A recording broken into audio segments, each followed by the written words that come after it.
The winter of 1886 did not arrive the way winters usually do in the Dakota Territory.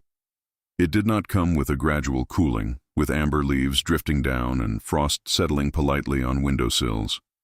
It came the way a wall comes down, all at once, without warning, without mercy, and without any intention of stopping. But one girl had seen it coming.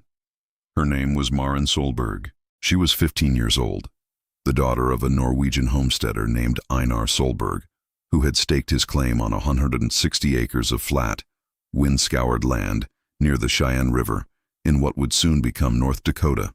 She had pale, watchful eyes and the kind of quiet that made adults uncomfortable, the quiet of someone who is paying attention when everyone else has stopped. She had been paying attention since August.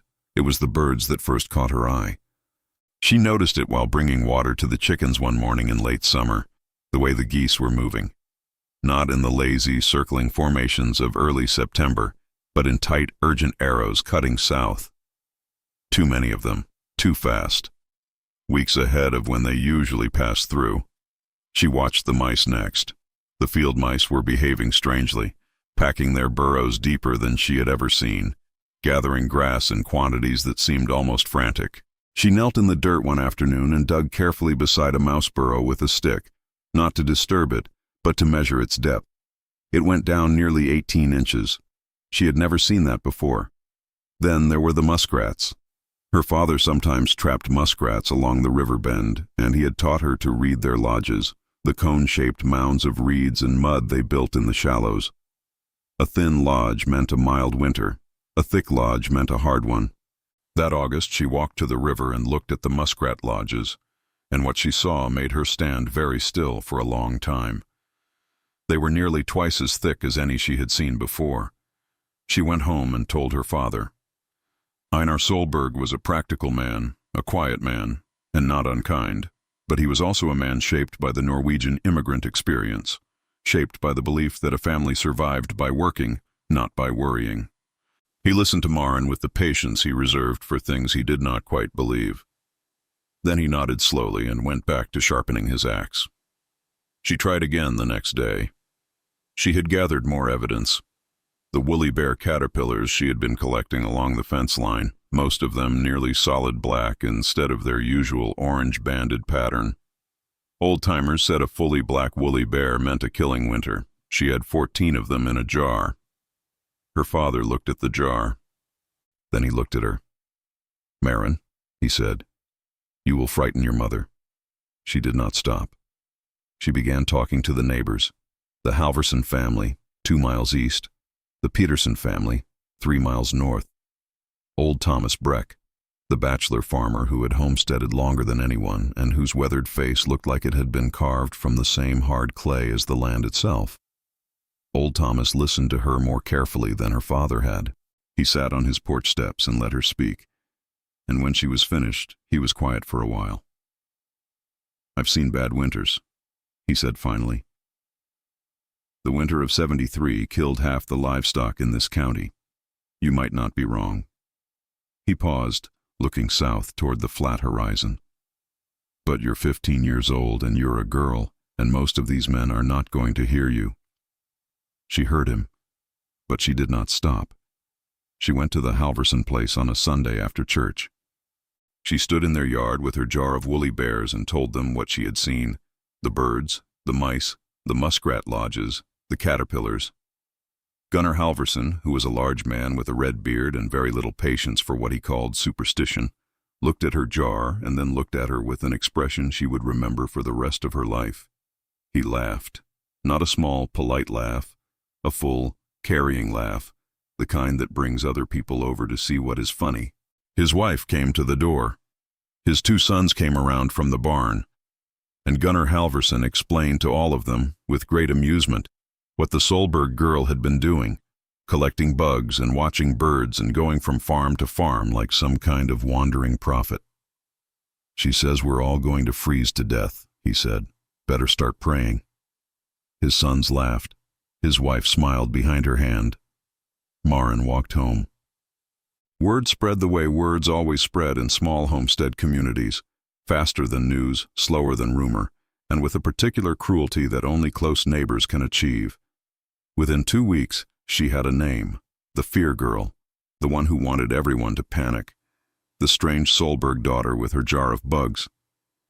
At church, women who had been friendly to her family looked past her.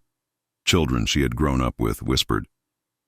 One Sunday, Reverend Albrecht, a thin, well-meaning man who worried constantly about the community's morale, spoke in his sermon about the dangers of spreading fear among God's people, and though he did not name her, everyone knew who he meant. Her father came home from church that day and sat at the kitchen table for a long time. He was not angry. He was something harder to look at than anger. He was ashamed. "Maren," he said, "you need to stop." She looked at him across the table. Outside, the August sun was still warm, still bright, still lying to everyone about what was coming. "Papa," she said quietly, "I'm not wrong." He didn't answer. 3 days later, her mother's cousin Hedvig arrived from a settlement 40 miles north. Hedvig was a widow, older, without children, and she had an extra room. The arrangement was described as a visit, Maren going to help Hedvig through the harvest season, to be useful, to learn from an experienced woman managing a homestead alone. Maren understood what it was. She was 15 years old, and she had been sent away. She arrived at Hedvig's homestead on a Thursday in early September with a single trunk, her jar of woolly bears, and a quiet that had deepened into something harder than it had been before. Hedvig was a small, direct woman who wore her gray hair pinned severely and who did not apologize for things that did not require apology. She showed Maren her room, a narrow space off the kitchen, barely large enough for a bed and a washstand. And then she stood in the doorway and looked at her young cousin carefully. "I heard what they said about you," Hedvig told her. Maren waited. "I don't think you're wrong," Hedvig said. "I've been watching too." She paused. "My husband built this house in 1879. It is not a good house for a bad winter. I've known that for years and done nothing about it." She looked at Maren steadily. "So, what would you build?" It was not a test. It was a real question from a woman who needed a real answer. Maren had never been asked that before. She stood there in the doorway of that narrow room, 15 years old and exiled from her own family, and something shifted inside her. If no one was going to listen to her warnings, then she would do something more lasting with what she knew. She would not just predict. She would build. She asked for paper. Hedvig brought her a ledger book from the kitchen drawer. Maren sat at the table that night by lamplight and began to write. Not warnings, not predictions, but plans. She had been thinking about shelter for weeks, turning the problem over the way you turn a stone in your hand, looking at every face of it. Now she let herself think it through completely and put it onto paper. She wrote about heat, how it moved, how it was lost, how walls that faced into the wind shed warmth like a roof sheds rain. She wrote about what she had observed in underground places, how the root cellar behind her father's house stayed meaningfully warmer in winter than the house above it, how the temperature underground remained more stable through even the sharpest cold snaps, how the earth itself was a kind of slow, enormous blanket. She wrote about snow. She had read, in one of the few books in her father's house, about how the Inuit peoples of the far north built shelters from snow itself, how packed snow was a surprisingly effective insulator, trapping still air within its structure, blocking wind, holding whatever warmth was inside. She had thought about this for a long time. Snow was not the enemy of warmth. Snow, properly understood and used, was a tool. She wrote about the direction of the wind, how the worst Dakota storms came from the northwest and the north, how a house positioned and reinforced on those faces could shed the worst of the storm's force the way a good barn roof sheds water. She wrote for 3 hours. When she was finished, she had 12 pages in a hand that was careful and small and exact. She showed them to Hedvig in the morning. Hedvig read slowly, turning each page with the deliberateness of someone accustomed to making decisions that could not easily be unmade. When she reached the end, she set the ledger down and looked out the window for a moment at the flat, yellowing prairie. Then she looked back at Maren. "How long do we have?" Maren thought about the birds, about the muskrat lodges, about the thickness of the woolly bears and the depth of the mouse burrows. 6 weeks, she said. Maybe 8. Hedvig stood up from the table and straightened her apron. Then we start today. What they built over the next 6 weeks was not elegant. It was not the kind of construction that made neighbors stop to admire. It was, if anything, the kind of construction that made the few people who passed by on the road frown and slow their horses and shake their heads, because it looked strange, and people in 1886 did not have much patience for strange. The first thing they did was dig. Maren had explained to Hedvig that the greatest single source of heat loss in a Dakota homestead cabin happened through the floor. That cold ground pulled warmth downward relentlessly, and most homesteaders lost an enormous portion of their fire's heat to the earth beneath them before it ever reached the air they were trying to warm. On bitter nights, you could sometimes feel it through your boots, the cold rising from below even when the stove was burning well. The solution was not complicated, but it required real labor. They needed to create a dead airspace beneath the floorboards. They hired the only man available on short notice, a young day laborer named Clem Barker, who did whatever work came his way, and who asked no questions as long as he was paid at the end of each day. Clem dug, while Maren directed.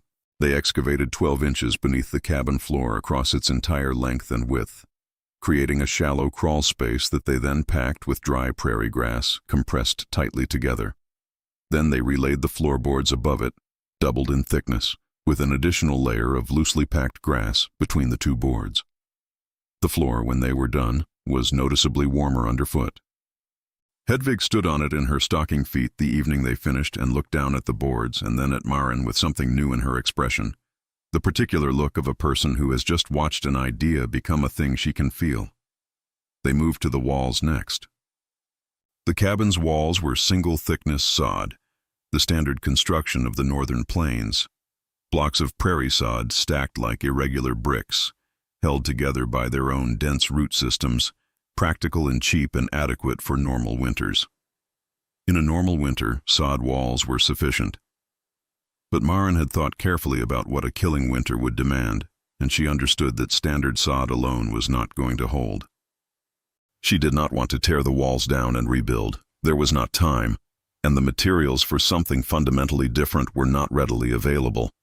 Instead, she proposed something that made Clem Barker look at her sideways for a long moment before he said anything. They would build a second wall inside the first one. Not a full additional wall of sod. They didn't have enough material.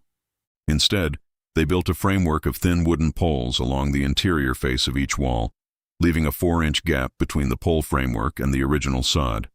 Into this gap they packed prairie grass as tightly as they could push it, layer by layer.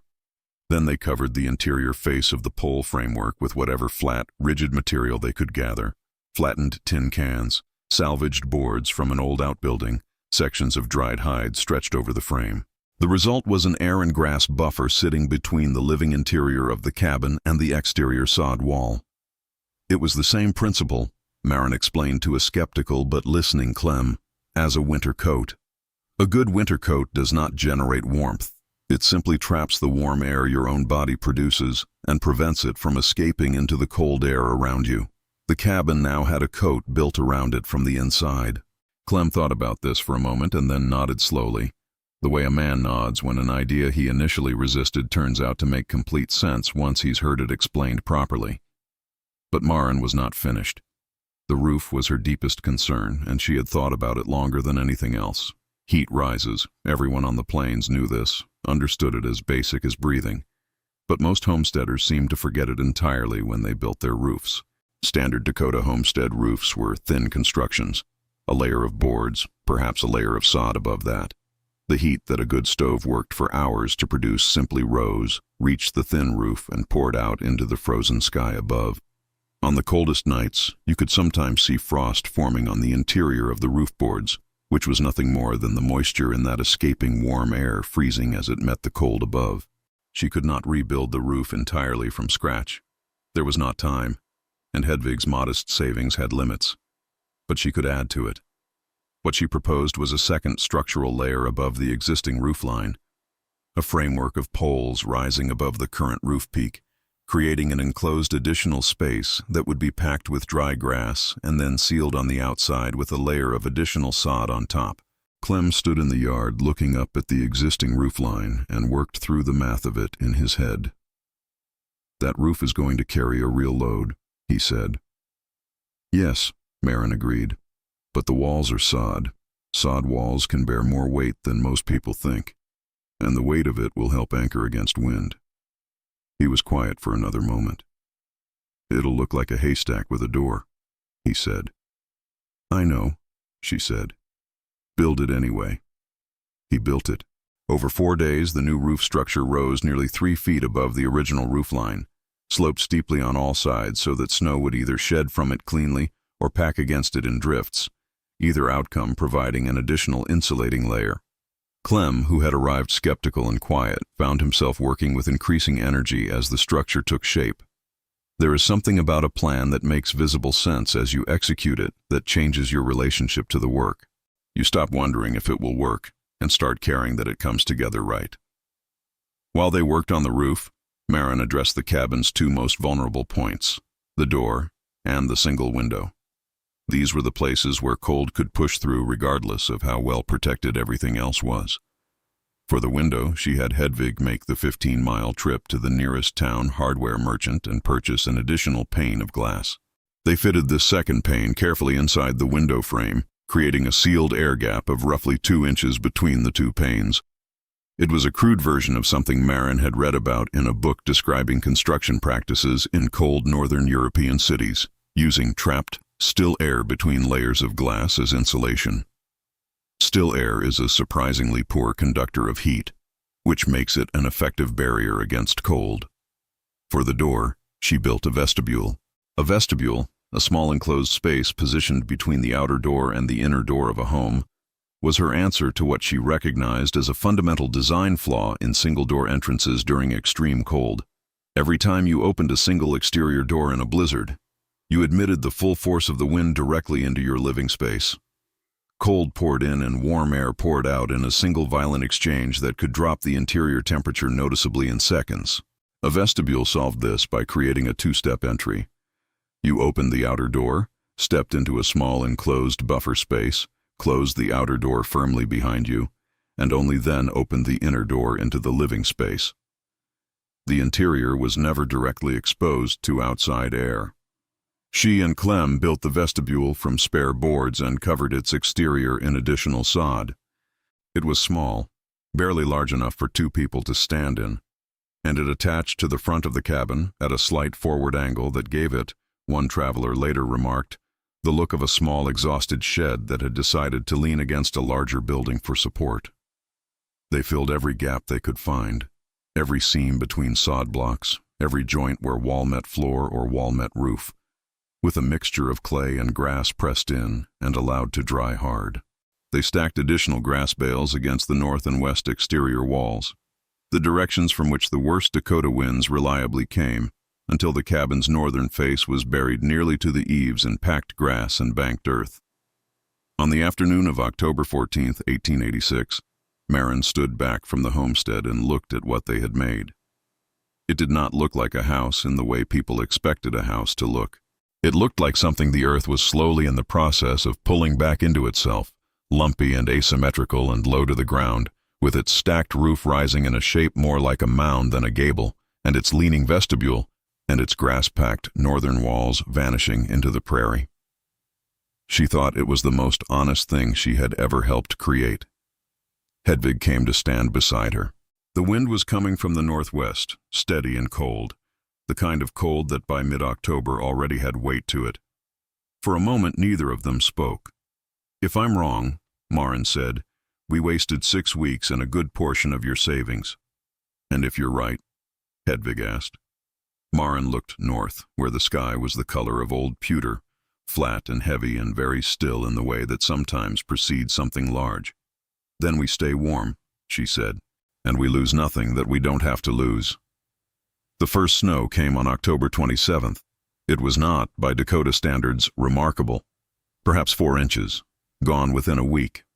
People shook their heads and said the Solberg girls' predictions had been foolishness, and several of them said it loudly enough that it was clearly intended to carry. The Fear girl had wasted an old widow's money on a house that looked like a dirt mound. Good story for the winter, but the cold that followed that first snow did not ease. It settled in like a presence that had chosen this latitude and had no intention of leaving it. Temperatures through November dropped in a pattern that made experienced homesteaders count their woodpiles and count them again. The snow that fell in late November did not melt. It stayed, and more came on top of it, and the temperatures that came with the first December storms were temperatures that even Thomas Breck, who had been on these plains since 1871 and had seen winters that broke stronger men, said he had not experienced before. The winter of 1886 to 1887 is documented in the historical record of the Northern Plains as one of the most severe and damaging weather events of the 19th century. Climatologists and historians who have studied it describe a season of nearly unrelenting cold, blizzard after blizzard rolling down from Canada, temperatures across Montana, Wyoming, and the Dakotas dropping to depths that killed cattle by the hundreds of thousands. The open-range cattle industry of the Northern Plains, which had been built entirely on the assumption that range cattle were hardy enough to survive Dakota winters without shelter, was functionally destroyed in a single season. Men who had been wealthy ranchers in October were ruined by the time the snow melted in April. On the small homesteads, the suffering was quieter but no less absolute. The first week of January brought what settlers across the territory would later call the worst stretch of that terrible winter. A series of blizzards separated by intervals so cold that the air itself seemed to have turned solid. At the Halverson farm, 2 miles east of Hedvig's homestead, the temperature dropped so far that water froze in the pipes within the interior walls and cracked the plaster along the north-facing rooms. Gunnar Halverson, the man who had laughed at Maren's jar of caterpillars and called her a wandering prophet, found himself burning furniture to keep his family from suffering through the nights. His livestock endured conditions in the thin-walled barn that cost him animals he could not afford to lose. At Hedvig's homestead, Maren fed the small iron stove twice a day. That was all that was needed. The doubled floor, the insulated walls, the layered roof, the sealed window, the vestibule entrance, all of it worked together the way a system works when each part is designed with the understanding of the whole. The interior temperature of the cabin, even during the worst nights of January, never dropped to a level that required heavy burning. They were not extravagant with their wood, but they were not desperate either. They used, by Maren's careful accounting, less than half the firewood she had initially estimated. They were warm. Not the warmth of a fine house in a city, but steady, reliable warmth. The kind that lets you sleep through the night without waking to feel the cold creeping back.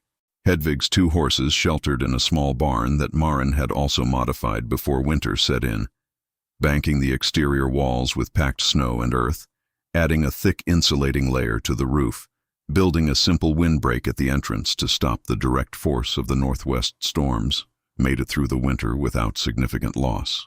In a region where animals were dying in numbers that would reshape the entire livestock economy of the West, Hedvig's horses were alive and reasonably sound in April. In February, a knock came at the vestibule door. It was Clem Barker. He was in poor shape.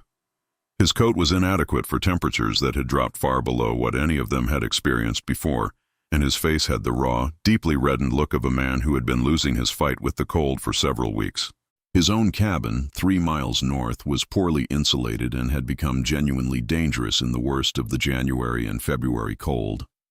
Maren brought him inside without discussion. He sat by the stove and said nothing for a long time, absorbing the warmth that the cabin held so steadily. He held his hands near the heat and let his breath slow down. After a while, he looked around the interior, at the packed inner walls, the thick floor, the double-paned window. And he said, very quietly, as though saying it to himself as much as to her, "You really did know." "Yes," Maren said. He was quiet again for a moment. "I should have told people," he said. "When we were building, I worked here every day, and I understood what you were doing and why, and I should have told people that." She considered that. "You didn't know yet whether it would work," she said. "None of us did for certain. Knowing is different before the winter comes." He stayed 3 days. When the storm eased enough for travel, he made his way home, and along the road he told people what he had found at Hedvig's homestead: the warmth, the wood they hadn't burned, the horses that had made it through. He told them about the girl who had built it, who had understood what was coming a full summer before anyone had been willing to listen to her. Word reached her father's homestead before March. Einar Solberg appeared at Hedvig's door on a Thursday morning in early March, having made the 40-mile journey over roads still difficult with packed snow. He was a man who did not show emotion easily. In 15 years, Maren had never seen him cry. But when she opened the vestibule and then the inner door, and he stepped into the warmth of the cabin and felt it close around him like something solid, he stood still in the doorway for a moment, with his eyes very bright. "How are you, Papa?" she asked. He looked at the walls. He looked at the floor. He felt the warmth that the stove produced so efficiently in the enclosed, insulated space, and his expression moved through several things she couldn't entirely name. "We lost 3 cows," he said finally, "and the Halverson boy lost 2 fingers." He stopped, and there was a long pause. "If I had listened to you last summer, Papa," she said. He came inside. He sat at Hedvig's table, and Maren made coffee. And for the first time since she had been a small child sitting at his knee, her father asked her to explain something to him. Not dismissively, not with the patience he reserved for things he didn't believe, but with the full, direct attention of a man who understood that what he was about to hear was important. She talked for 2 hours. He listened to every word.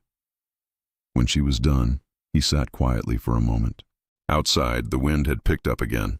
Still winter, still cold, but with a quality that was different from January's cold, a cold that held in it the distant memory of something that would eventually become spring. "In the spring," he said, "you'll come home?"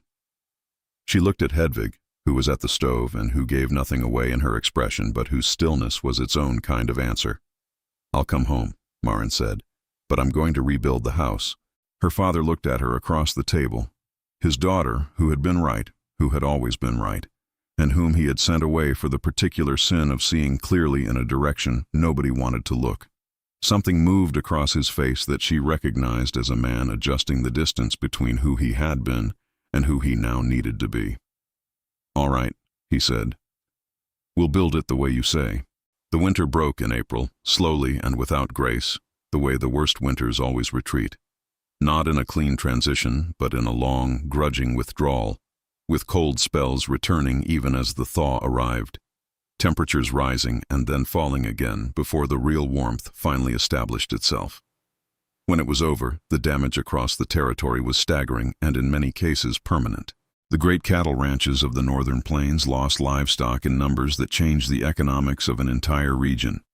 Homesteaders who had been underprepared lost animals, stored food, and in some cases the homesteads themselves, unable to absorb the financial blow of a single catastrophic season. Hedvig lost nothing.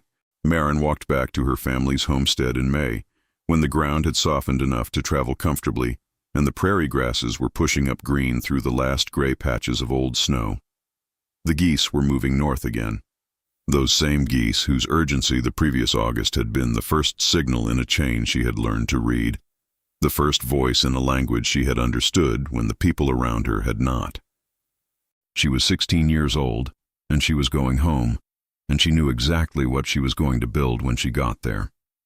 She spent the summer redesigning her father's house from the foundation principles she had proved at Hedvig's homestead: the double-insulated floor, the air and grass inner wall system, the layered roof with its steep pitch and its additional insulating mass, the vestibule entrance, the careful reading of which direction the worst wind came from, and how the building could be positioned to meet it as little as possible. Einar worked beside her through all of it.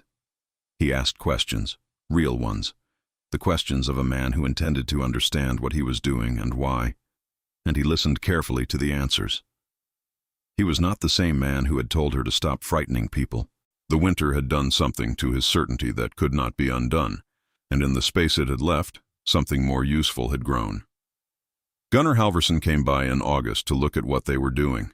He stood in the yard for a while, watching Maren direct the work, watching her explain to the 2 hired men how the inner wall framework should be spaced and what material should be packed into the gap. He was a quieter man than he had been the summer before. 2 of his best horses had not survived the winter. His son's right hand still felt the cold differently than it once had. Maren saw him and stopped what she was doing. They looked at each other across the yard. She could have said something. There were things available to be said, and some of them would have felt satisfying. But she looked at him, this large, formerly certain man standing in a yard watching a 16-year-old girl instruct grown men in building methods he had once publicly laughed at. And she understood that what he was experiencing standing there was its own sufficient thing. "Do you want to see how it works?" she asked. He nodded. She showed him everything, the same way she had shown her father, the same way she had explained it to Clem Barker and to Hedvig. The principles were not complicated. They were simply invisible until someone took the time to make them visible, to connect the observation to the understanding to the action. When she was done, Halverson was quiet for a while. Then he said, "Would you come to my place when you're finished here? I need to do this to my barn before next winter." "I can come in September," she said. She went in September and she helped him modify the barn. Then she helped the Pedersen family 2 miles north. Then old Thomas Breck, who had half believed her from the beginning and who sat through her explanations with the focused attention of a man determined to make up for the understanding he had missed. She charged for her work, because the work had genuine value and because she had already learned that allowing valuable work to be taken for free was its own kind of mistake. A different kind of mistake than the ones people had made about her, but a mistake nonetheless. She was 16, then 17, then 18. The name she was building in those years was a different kind of name than the one she had carried at 15.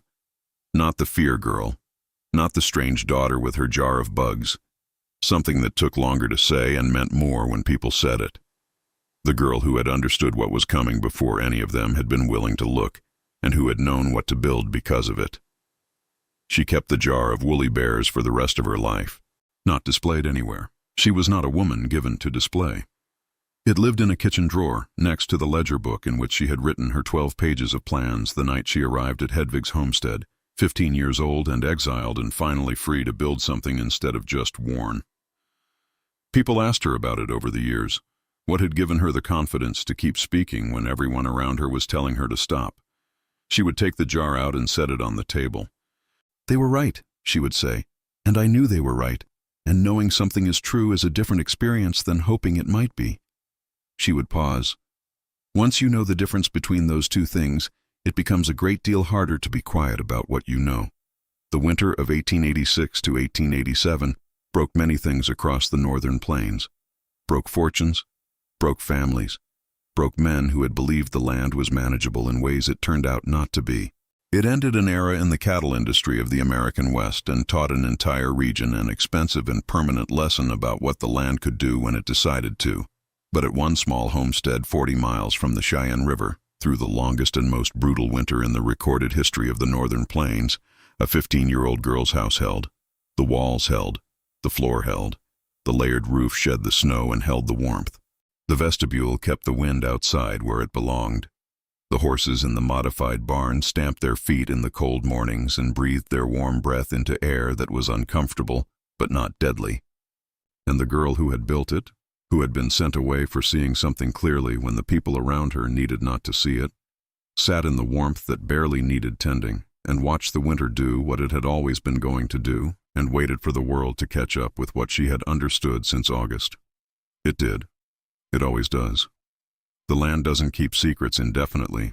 It speaks to anyone who is willing to stop and be still and pay the kind of attention that most people find inconvenient. The birds speak. The mice speak. The muskrats building their lodges in the shallows speak. The woolly bears moving through the autumn grass speak. Maren Solberg listened when she was 15 years old, and nobody wanted to hear what she was learning. She built a house that answered back. And when the worst winter in memory came down from the north and tried to take everything, that house said, "Not here, not this one, not today."